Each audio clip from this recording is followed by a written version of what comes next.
नमस्कार, मी सोनल तांबे. Global Maharashtra 24 news बुलेटिनमध्ये तुम्हा सर्वांचं स्वागत. पाहूया आजच्या ठळक घडामोडी. फक्त ग्लोबल महाराष्ट्र 24 वृत्तवाहिनीच्या आपल्या हक्काचे विचार. ज्योतिताई वाघमारे या लाडक्या बहिणीला आम्ही लाडकी बहीण, मुख्यमंत्री माझी लाडकी बहीण योजना आपण या राज्यात राबवली. अनेक लाडक्या बहिणींच्या संसाराला हातभार लागला आणि त्यामुळे आता या शिवसेनेच्या माध्यमातून देखील डॉक्टर ज्योतिताई वाघमारे यांना शिवसेनेने राज्यसभेची संधी दिलेली आहे. खरं म्हणजे त्यांना देखील याची काहीच कल्पना नव्हती, परंतु शेवटी शिवसेनेमध्ये सर्वसामान्य कार्यकर्त्याला बळ देण्याचं काम गेल्या 3-3.5 वर्षापासून आम्ही करतोय आणि त्याचाच एक भाग म्हणून ज्योतिताईंना राज्यसभेची संधी दिलेली आहे. ज्योतिताई राज्यसभेमध्ये अतिशय पक्षाची भूमिका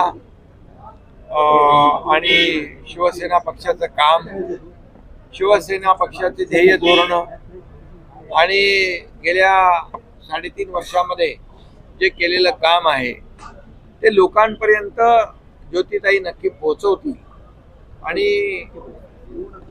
शिवसेना राज्य पातळीवर आणि राष्ट्रीय पातळीवर शिवसेनेचं काम आणि शिवसेना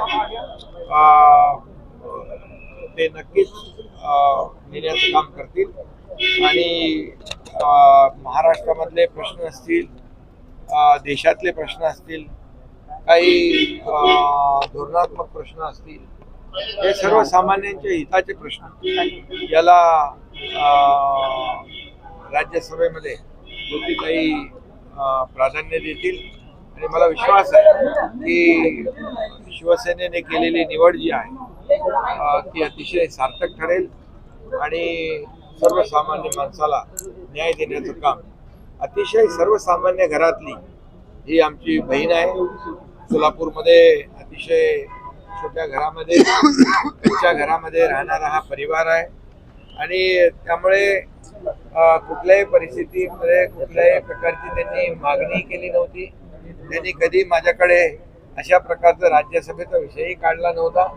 त्यांना देखील हा अनपेक्षित असा हा निर्णय आम्ही घेतलेला आहे आणि त्यांना देखील याची कल्पनाही नव्हती आणि त्यामुळे मला वाटतं की जो विश्वास आम्ही दाखवलाय, शिवसेनेने दाखवलाय, तो विश्वास सार्थ करून ज्योतिताई दाखवते. पण तुम्ही जर मॅच खेळला असता राज्यसभेचा निर्णय काय असते? कारण बऱ्याचशा चर्चा होत्या की काही वेगळा निर्णय या ठिकाणी तुम्ही घेऊ शकता. म्हणजे आम्ही मॅच खेळायला उतरतो ते जिंकायसाठी आणि ही मॅच खेळली असती तर नक्कीच जिंकलो असतो, परंतु आदरणीय शरद पवार साहेबांकडून आलेली विनंती आणि एकंदरीत त्यांचं जे काही ज्येष्ठत्व जे आहे त्यांनी देखील राज्यासाठी देशामध्ये जे केलेलं काम आहे याचा सर्वांनीच विचार केला आणि सर्वांची भावना होती की ही निवडणूक बिनविरोध व्हावी. परंतु या ठिकाणी मी आपल्याला सांगू इच्छितो, लोकमान्य टिळकांचे बंधू डॉक्टर रोहित टिळक यांच्या बाबतीत देखील आम्ही विचार केला होता आणि त्यांचं देखील चांगलं काम आहे. अनेक संस्था त्यांच्या लोकमान्य टिळकांच्या नावाच्या आहेत, युनिव्हर्सिटी आहे, खूप मोठ्या संस्था, अनेक संस्थांवर त्या अध्यक्ष आहेत आणि त्यांचं देखील सामाजिक काम लक्षात घेऊन आम्ही त्यांच्याबद्दल देखील नक्कीच शिवसेनेने विचार केला होता. परंतु पवार साहेबांची उमेदवारी त्यांनी जाहीर झाल्यानंतर आम्ही तो विचार बदलला आणि ही निवडणूक बिनविरोध केली.